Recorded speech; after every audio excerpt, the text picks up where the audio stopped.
understood that all of you are from this Chandigarh Homeopathic Medical College. And I was a student of this college. In 1988, I cleared with my diploma. And then I started practicing. So friend, now today's topic, what I going to take to you is the kingdom of mind. But anyway, I would like to start in this way that when all of you are going to start practice, how this knowledge of organ and of materia medica, the repertory, the words of we are using for the patient, how the patient speaks, all of it, how to make it more easier and practical, comprehensive. There are three phases in our life. The one phase is that we are learners, which we are always, and then we experience what we learn, and then we command the things. So that they are the. So friend, as far as homeopathy is concerned, or in every field, there are two parts. One is essential, and one is options. Now, what is essential for homeopathy? When we are start to practice homeopathy, what are the things which we have to keep in mind? The first part is that the medicine has to be the simillimum. The second part is that is always there. We have to do it. And beside that, we have to keep in mind that understanding of man, law of minimum, and unprejudiced observer. These are the things which are essential for us if we have to be a good homeopath. So first, these are the essentials. We cannot leave it. We have to do it. And then there are options. Options like that, how you want to use the tools. You like to practice on miasm. You want to practice on generalities. You want to practice on modalities. Or it's like a freestyle practice. You can use all kinds, whatever you have, 5, 10 remedies, it doesn't matter. So these are the options. Options is that which way you want to start the practice. You want to start the practice from the A way, B way, C way, your way, my way, I way, whatever way. So there are many. We have to go with the laws. That is sure. So the part is that I'm going to start with a little bit a scratch. So not to bore you, but to see the practical part, how I understood when I went into the clinic, how hard it was. So the first part is coming, understanding of man, which is always we know that we have to do it. But friends, when I went into the practice, I was thinking that is there anything which I can say to myself that yes, I have understood the man. So when I am, for example, first I have to understand the man, but how I know that I did it properly? There is no guideline to tell us that yes, the remedy which now the case is finished because I have understanding of the man properly. No yardstick. We do it as we assume that we have done it. Now, the part is understanding of the man. What does it say practically? Practically, there are two parts. One part is that when a patient is coming to you with some kind of a disease, okay, mostly the patient are coming with the problems. They have arthritis, they have flu, they have cold, they have fever, whatever problem they have, they visit a homeopathic physician like this.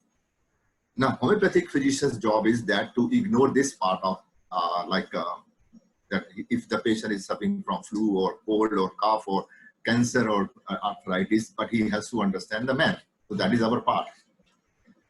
Now the patient doesn't know that you are doing this job of understanding him or her, but that we have to do. So now the word is understanding. How I will be sure that I have really understood the man. For this, what we have to do is that, for example, you start, when I start the practice, when a patient comes into my clinic, my first part to understand the person or the patient is why he has visited me. Because if I don't know why he has visited me and I start treating the problem, because the moment the patient enters into a chamber, he would just start to mention, doctor, I'm suffering from migraine, or I have a flu, I have a cold. We have to say, hang on. Okay, let me understand homeopathic point of view, why you have come to me. Now the patient, you may astonish that what is the need of this question, that why the patient has, when the patient is already telling you that I have a flu. But the flu is not for me. This is for the allopathic side to understand that the patient is suffering from a problem. My problem is that I have to be unprejudiced observer. That is the second word, okay, after understanding. Now, to understand the man, we have to be unprejudiced observer. When we take our degree, after I took my diploma, I have no idea if I am an unprejudiced observer, because in my diploma, there is nothing written that I am an unprejudiced observer physician now, and I can allow to practice. Okay, the degree says that, okay, I am a doctor now and I have to start the practice. But friends, we need to understand how to be unprejudiced observer first. Are we unprejudiced observer? So the moment you enter into your clinic, the first day, okay, or the moment you enter every day, the first thing is you have to say to yourself that I try to be unprejudiced observer. Okay, there is a bookish knowledge of unprejudiced observer that you have to do this, or okay, you don't have to be biased with the patient.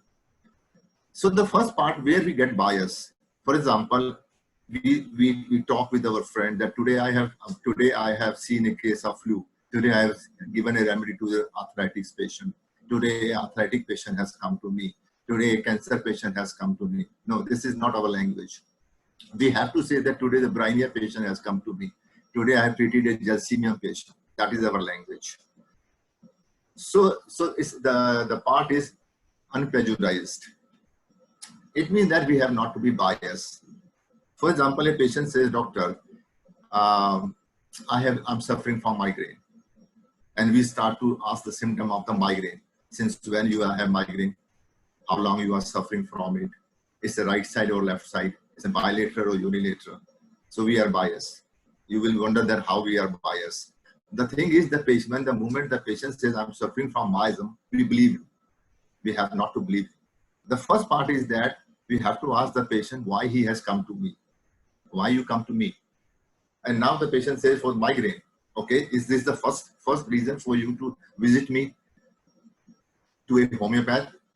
No, I have come to you because I have taken so many medicine for migraine, but from nowhere I got the relief. Okay, so what is the reason for you to visit homeopathy now? The reason for me to visit to you that I have heard that homeopathy has a permanent cure, or in homeopathy is slow, but it will take time, but it make me get rid of migraine. Okay, now this is what is in the mind of the patient. What the patient is telling about the disease or the sickness is not we are going to treat. We are not going to treat the disease. We are going to treat the sick person. Where is the sick person lies? The sick person lies is in his thinking. So what we have to observe, we have to talk with the patient first, not to be prejudiced that he has come with. For example, a patient has visited you for fever, simple fever or cough. Now, this is not the reason for a patient to visit us. So, for example, when I'm talking with a patient with a fever, I ask him, is this the only reason you have visited me? Now we hear plenty of time that the patient would tell you, no, the fever is not the concern for me. The concern for me to visit you is that the fever is not getting down. It is 5 days, the fever is there, and now I'm worried that what kind of fever is this? So friends, so we have to understand what is the concern of the patient to visit you, rather than thinking that the patient has come to us for the fever or cough or cold or some disease. Okay, that how you become unprejudiced observer for the first state. So the first state is that you don't have to believe the patient immediately that, okay, this is the only reason. Okay, you have to continue with the patient and let understand. Now there are two parts now, understanding and unprejudiced observer together. So you have to understand the concern. What to understand? Understanding of man is in what way? The understanding of man is the concern of the patient to visit homeopath. We are a homeopath and we consider ourselves as a doctor, but we are not a doctor of medicine. We are doctor of Simlimum. And this is the two parts which I first of all like to tell you that for those who are going to be in practice. Okay. When my student, they ask me what is homeopathy, or my patient asks what is homeopathy, I the technical words. I'm not going to teach them homeopathy. So I answer that it is a mother of cure. Like the mother, homeopathy takes care of everybody. But mother has his own way to do it. Now today, as the theme is kingdom of mind. So there are already we have kingdom of mind, mineral kingdom, animal kingdom. They are the sources from where we prepare the medicines, and also in our practice we go like this. Oh, this is the plant patient. This is the animal kingdom. This is sepia. This is an animal like this, or also like mineral like arsenic patient. So we recognize our patient also with this kind of three things. But today I'm talking to you about kingdom of mind. So what is the real mission for us? The real mission for us is to make homeopathy the first choice of the patient. Now, this is the struggle part. I think that all the practitioners in the world, in the entire globe, are painful. It's a painful process that we are not the first choice. Even in this coronavirus situation, we are pushing ourselves by giving them medicine, and we are trying to tell that, okay, take this medicine, it will help you. So it's like we are pushing ourselves without any proper demand, but we are creating the demand. So that is still a painful part for us. When a patient is coming to us, often out of 1 to 10, I think 7 patients, we are not the first choice. It is only the 3 patients who have family history of taking homeopathic medicine, or somebody is in the homeopathy field in their family, or they have learned from some journal, or somewhere they read something from the internet that they feel like going to homeopath as a first choice. Well, it is not so. It's not. We have not to be disappointed by this. We have to do our job. So we have to make effort that one day it would be that homeopathy would be the first choice for the patient. And they immediately, when the problem will happen, that he would think that, okay, let me go to homeopathy. Now, what happens that in the practice, still now after 31 years of practice, still the patient asks me, do you have a medicine for the fever, doctor? What will happen if I get the fever, very high fever, even for the children? So where we are lacking, we have colleges, we have 300,000 homeopaths, but we are still not able to create the awareness. We need to do it practically. Practical part is missing. Theoretically, we are very good. We have books, we can read into the library, we can. So what happened that till we are in the college, we have to pass the exam. And to pass the exam, what we do that we are mugging the books, because we have to do it. We have to clear the exam. And you see that what is the situation during the Viva. And then we are just say, oh, what is going to ask the question? And the moment the other person comes out, we grab him and ask, oh, what he has asked. So there is a lack of confidence in the first level. So I think that you have to build the self-confidence in yourself. And apart from that, the self-confidence comes that when you believe yourself that you can do it.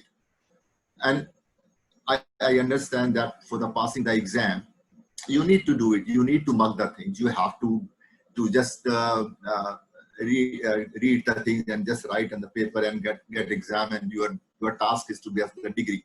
Okay, but by that time you get the degree and you are pushed into the clinical practice. There are few maybe who have their own parents or clinic or pharmacists. They can settle easily. Maybe it will take 2 years or 3 years practically for them to recognize the thing. But those who have no, they may struggle, or they may also lucky to get success very quickly. So that is our first task. I think I would say that you are the lamp, you are the light for the future light for homeopathy. That please make it a point that one day we should reach to this mission that homeopathy become our first choice. Now what happened that this is my state. Okay, the picture is new, but okay, this was the state when I in 1989. I used to feel trapped in a like a bottle. I don't know what to ask. What is the case? Okay, from the books, that is a different experience. When the patient is sitting in front of you after you open your clinic legalized, then you can there's a big certificate. The first task is what happened, like what to take, what not to take, what to observe, what not to observe, what to listen, and what not to listen. So Dr. Honeyman told us that we have to be a keen observer, but what to observe? And the part is that why Dr. Honeyman has used the word observe, why not watch? Why not that we have to be a keen watcher? Why to be a keen observer? So when you are watching somebody, it's like eye contact. But we don't have to make an eye contact in a way that, oh, like this, okay? We have to observe very silently, and with certain, we have to observe every gesture of the patient. But while observing, we have to be very clear what to observe and what not to observe. It's not that everything what his patient is doing in front of you is true. So friend, my practical experience says that every patient is a liar. वो झूठा है, ये मान के ही चलना है. इसमें कोई prejudice और unprejudice होने की जरूरत नहीं है. आपको ये मानना ही पड़ेगा कि जो पेशेंट आपके सामने जो बोल रहा है, जो भी फीलिंग दे रहा है, वो इनवॉलंटरीली दे रहा है, वो प्रिपेयर होके नहीं दे रहा है, लेकिन वो जो बोलता है, जैसे पेशेंट बोलता है आपको, if a patient says, "Oh doctor, I believe you. I believe in homeopathy. I think homeopathy will do this. You have a miracle in hand, doctor." Now, why a patient needs to say this? So the part is that the patient is not aware what he's speaking about, and the answer of the patient is not aware whatever he's speaking is a lie or a truth. So most of the patients, they try to trap you. They emotionally try to trap you, okay? And then you are but you have to keep your intellectual tight. When a patient is weeping, don't get emotional. A good homeopath never has to be emotional with a patient, even treating with a family member.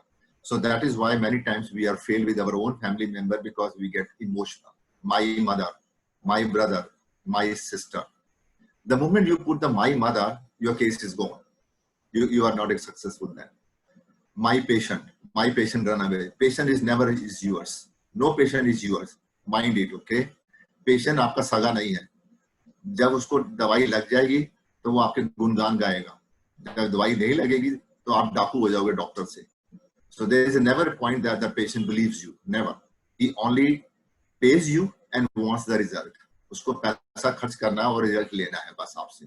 वो थोड़े दिन के लिए आपको बोलेगा कि doctor, oh you look so nice, you are great, your talking is very good. That is okay. But don't get mesmerized by such words. So the first part for me in 1989 that I felt that I'm trapped after learning from the books and internship, everything. Learning is good, but my experience was nothing.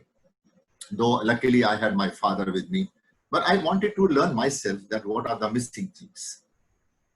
So after 30 years of practice, I can say I'm not confused about how to select my medicine. Okay, I'm talking that after 30 years I gained this. No, after every 5 years I gained that, okay, something is missing and I have to improve myself. Still I'm improving myself. I can say that every time you learn from your patient. So your teacher is your patient. So I'm confident about the way I select the medicine by Segal. Later on, what is this?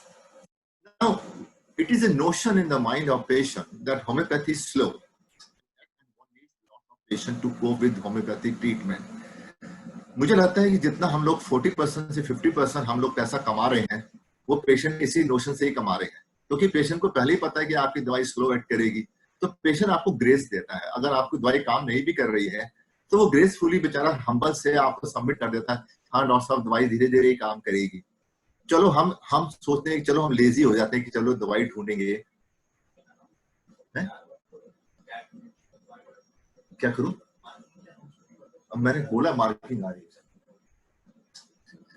See that there is a marking coming on the computer on my screen. So please, anybody who has a tab, using tab, please remove this marking from your computer, because there is a 2 lines are coming. So anybody who has a computer or tab looking at the phone, using the smartphone, please remove this from your screen.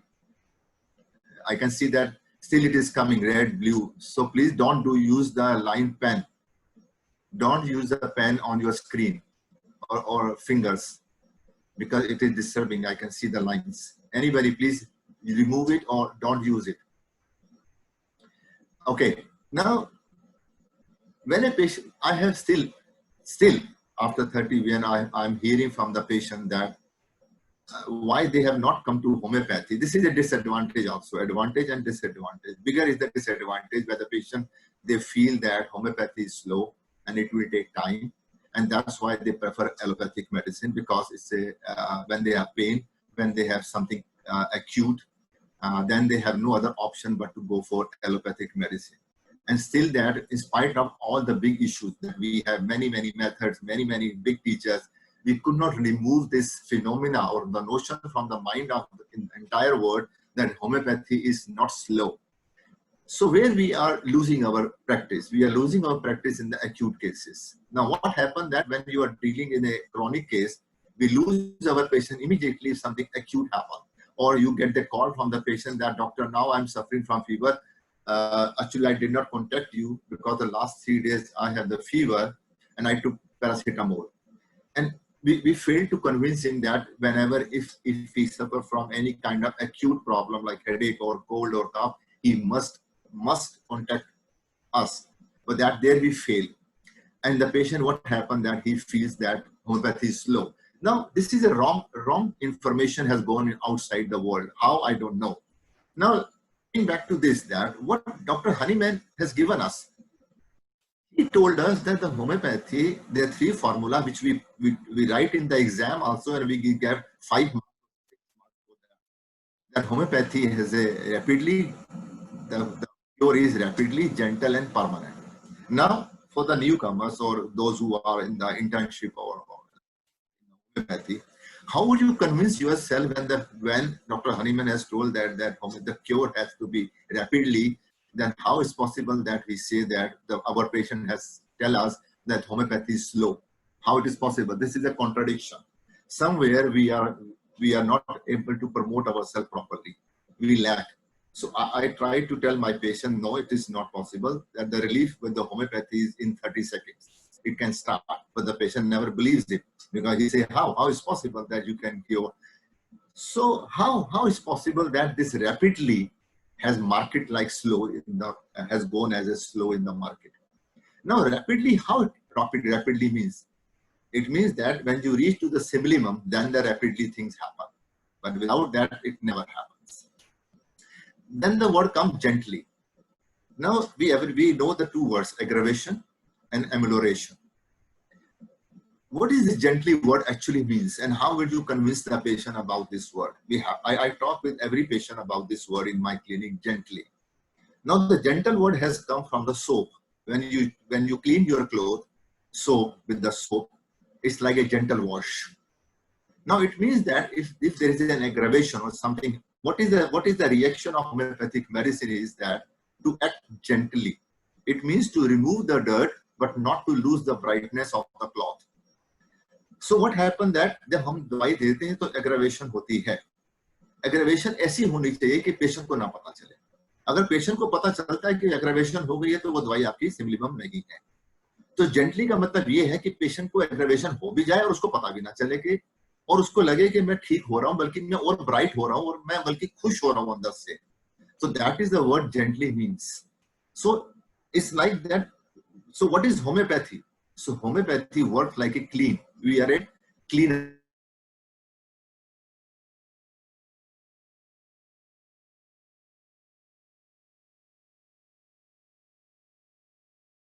तो वो vomiting से ही बाहर आएगा. अगर आपका infection lungs में है तो वो डायरिया से नहीं आना चाहिए. That is a wrong process. अगर आपका इंटेस्टाइन प्रॉब्लम है तो आपको उल्टी नहीं आनी चाहिए, क्योंकि उल्टी आने के बाद आप और घबरा जाएंगे, रेस्टलेस हो जाएंगे, तो ये जेंटल नहीं हो गया.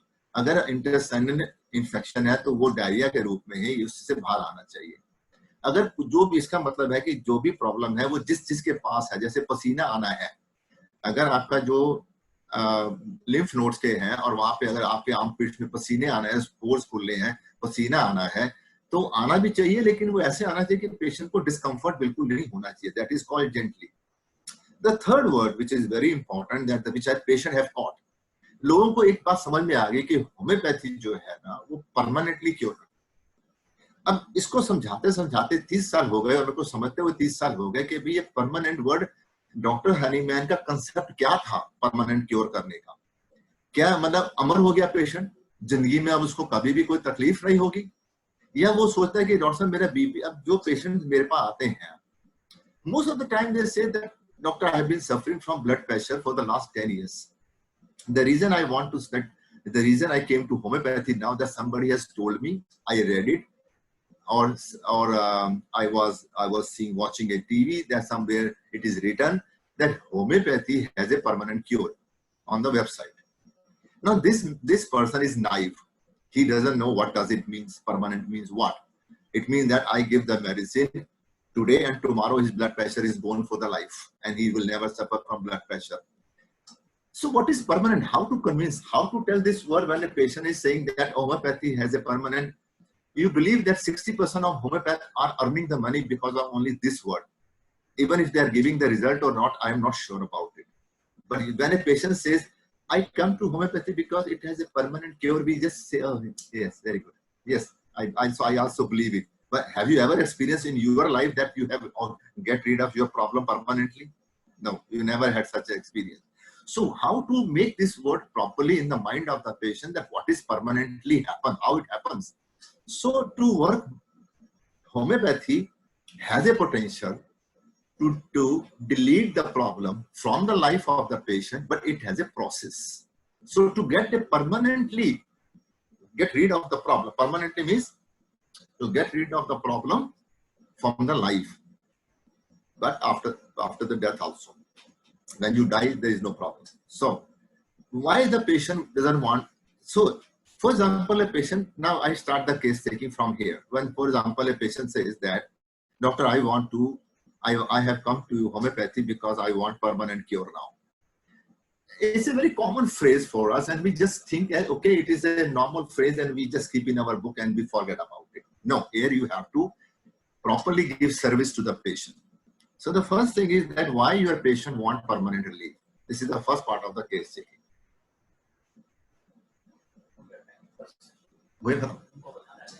Okay, so now our first session is getting finished.